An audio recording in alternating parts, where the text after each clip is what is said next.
Um apelo aos obreiros de sustento próprio. Capítulo 5. Um ministério não assalariado. Necessita-se de obreiros não assalariados. O fardo da obra tem sido deixado em grande medida sobre aqueles que labutam sob salário. Mas não é assim que deveria ser. O grande campo missionário está aberto para todos, e os membros leigos de nossa igreja devem entender que ninguém está dispensado de trabalhar na vinha do Mestre. Segue-me. Quando Cristo chamou seus discípulos para segui-lo, não lhes ofereceu qualquer perspectiva lisonjeira para esta vida. Não lhes deu qualquer promessa de ganho ou honra mundana, nem fizeram eles qualquer proposta de quanto deveriam receber. Para Mateus, enquanto sentava-se na coletoria, o Salvador disse: "Segue-me." E ele, deixando tudo, levantou-se e o seguiu. Mateus não parou antes de iniciar a obra para exigir um salário igual ao que recebia em sua ocupação anterior. Sem questionar ou hesitar, seguiu Jesus. Era suficiente para ele o fato de estar com o Salvador para poder ouvir suas palavras e se unir a ele em sua obra. O mesmo aconteceu com os discípulos chamados anteriormente. Quando Jesus convidou a Pedro e seus companheiros para segui-lo, imediatamente deixaram seu barco e redes. Alguns desses discípulos tinham amigos que dependiam da assistência deles. Mas quando receberam o convite do Salvador, não hesitaram nem perguntaram: "Como sobreviverei e sustentarei minha família?" Eles foram obedientes ao chamado, e quando mais tarde Jesus lhes perguntou: "Quando eu vos enviei sem bolsa, nem alforje, nem sandálias, faltou-vos alguma coisa?" Eles puderam responder: "Nada." Hoje o Salvador nos chama assim como chamou Mateus e João e Pedro para a sua obra.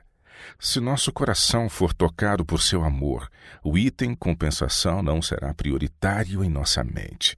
Nos regozijaremos por sermos coobreiros com Cristo e não temeremos confiar em seu cuidado. Se fizermos de Deus nossa força, teremos claras percepções do dever, aspirações altruístas. Nossa vida será pautada por um propósito nobre que nos elevará acima de motivos sórdidos. Deus proverá. Muitos que professam ser seguidores de Cristo têm um coração ansioso e perturbado porque temem entregar-se inteiramente a Deus. Eles não fazem uma rendição completa a Ele, pois recuam ante as consequências que tal entrega pode causar. A menos que façam esta entrega, não podem encontrar paz. Há muitos cujo coração está alquebrado sob um fardo de preocupações porque procuram alcançar os padrões do mundo. Escolheram o seu serviço, aceitaram suas perplexidades, adotaram seus costumes. Assim o seu caráter é manchado e sua vida se torna uma estafa. A preocupação contínua está corroendo as forças da vida. Nosso Senhor deseja que coloquem de lado este jugo de servidão. Ele os convida a aceitar seu jugo. Ele diz: "Meu jugo é suave e meu fardo é leve." A preocupação é cega e não pode discernir o futuro, mas Jesus vê o fim desde o princípio. Em cada dificuldade, Ele tem sua maneira já preparada para trazer alívio. Nenhum bem reterá Ele daqueles que andam retamente.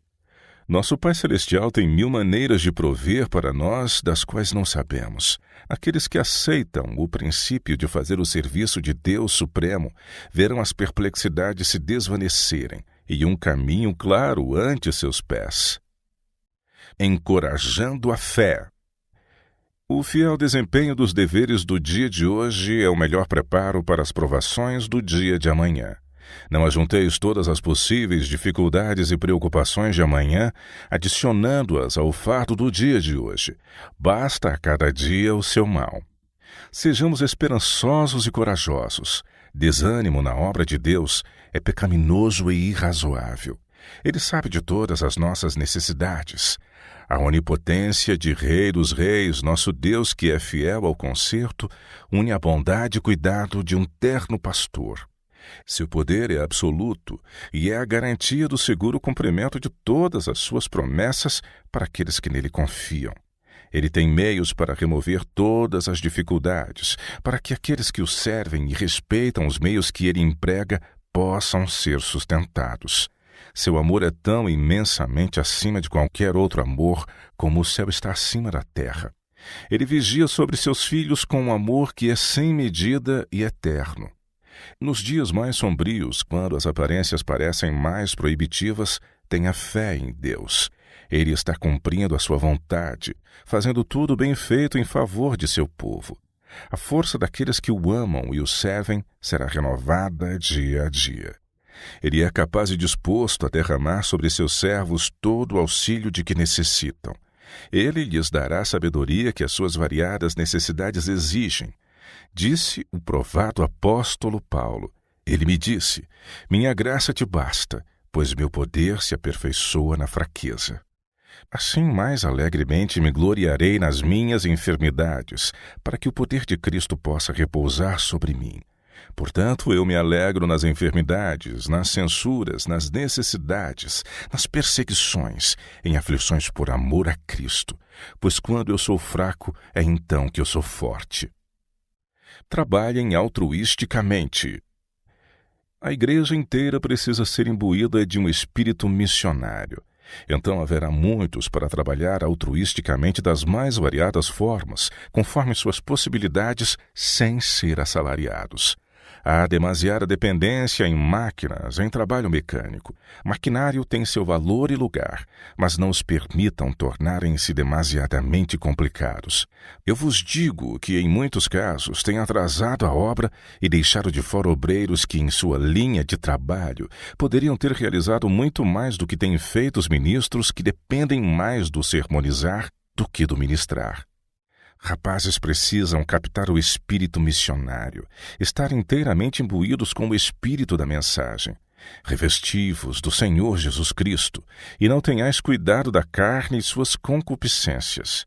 Trabalhai em qualquer área, trabalhai onde Deus vos conduzir, e nas linhas que melhor se adaptem aos vossos talentos, bem como a alcançar as classes que até aqui tenham, infelizmente, sido negligenciadas. Este tipo de obra desenvolverá capacidade intelectual e moral, bem como capacidade de se adaptar ao trabalho. Os cristãos manifestarão o espírito altruísta de Cristo em seu trabalho, em conexão com todas as ramificações da causa. Não viverão nem o podem fazer em luxúrias ou com descendência própria, enquanto ao seu redor há sofredores. Que ninguém dos que levam o nome de Cristo seja covarde em sua causa. Por amor a Cristo, posicionem-se como se estivessem olhando para dentro dos portais abertos da cidade de Deus. A experiência de Paulo e as lições dela extraídas.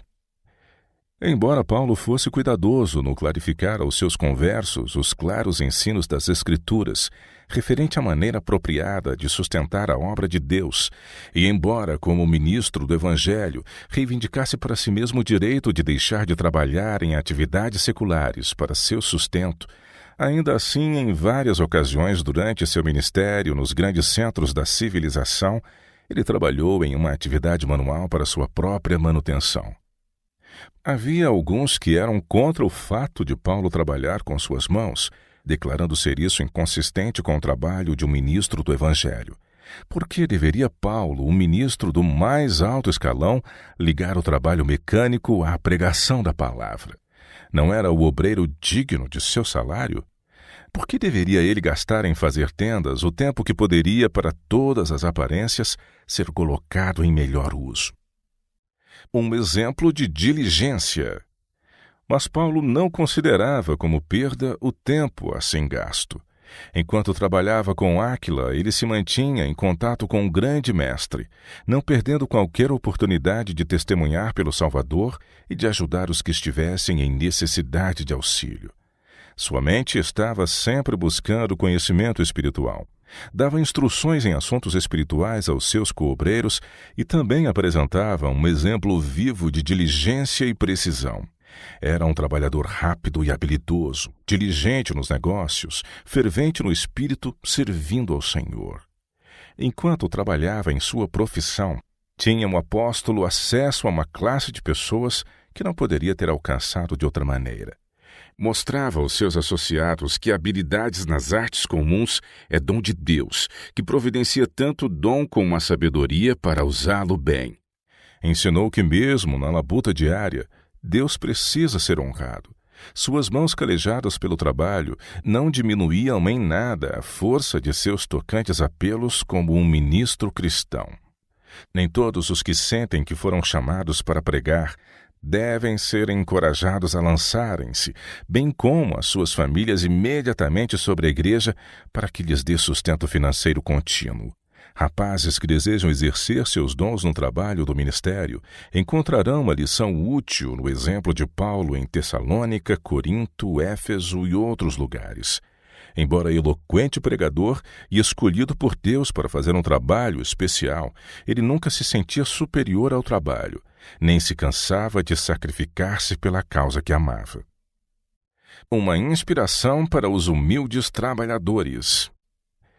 Paulo deixou um exemplo contra a ideia que estava se alastrando na igreja de que o evangelho só pode ser pregado com sucesso por aqueles que estão completamente livres da necessidade de trabalho físico. Ele ilustrou de forma prática o que pode ser feito por leigos consagrados em muitos lugares onde as pessoas desconhecem as verdades do evangelho. Sua conduta inspirou muitos dos humildes trabalhadores com um desejo de fazer o que estiver ao seu alcance para propagar a causa de Deus, enquanto ao mesmo tempo se sustentavam através da labuta diária. Áquila e Priscila não foram chamados para empregar tempo integral ao ministério do Evangelho. No entanto, estes humildes obreiros foram usados por Deus para mostrar a Apolo o caminho da verdade mais aperfeiçoada. O Senhor emprega várias instrumentalidades para a realização de seu propósito.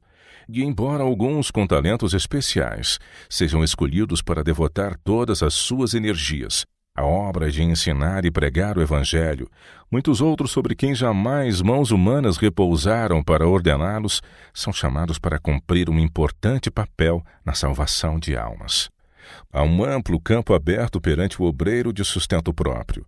Muitos podem adquirir experiências valiosas no ministério enquanto empregam uma porção do tempo em alguma forma de trabalho manual, e através deste método, obreiros de valor podem ser produzidos para serviços importantes em campos necessitados, dando assistência aos seus co-obreiros. Paulo às vezes trabalhava noite e dia, não apenas para sua própria manutenção, mas também para que pudesse dar assistência aos seus colegas de obra. Ele partilhou seus ganhos com Lucas e ajudou Timóteo. Ele até mesmo sofreu fome às vezes para poder aliviar as necessidades de outros.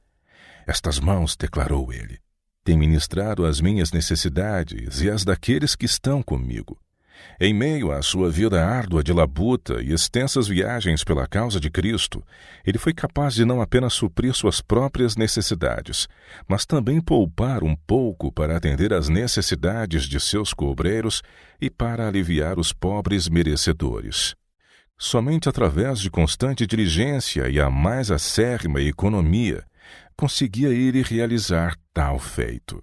Bem podia ele apontar para o seu próprio exemplo ao dizer: tenho-vos mostrado em tudo que, trabalhando assim, é necessário auxiliar os enfermos e recordar as palavras do Senhor Jesus que disse: mais bem-aventurada coisa é dar do que receber.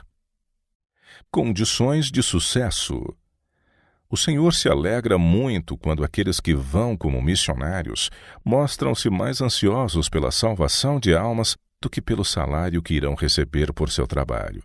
Quando as testemunhas de Cristo trabalham sob a direção do Espírito Santo, quando são libertos de todo o egoísmo, almas são convertidas por seus esforços diligentes, pacienciosos e perseverantes. Na pobreza e no desamparo. Que duas ou mais pessoas iniciem juntas um trabalho evangelístico.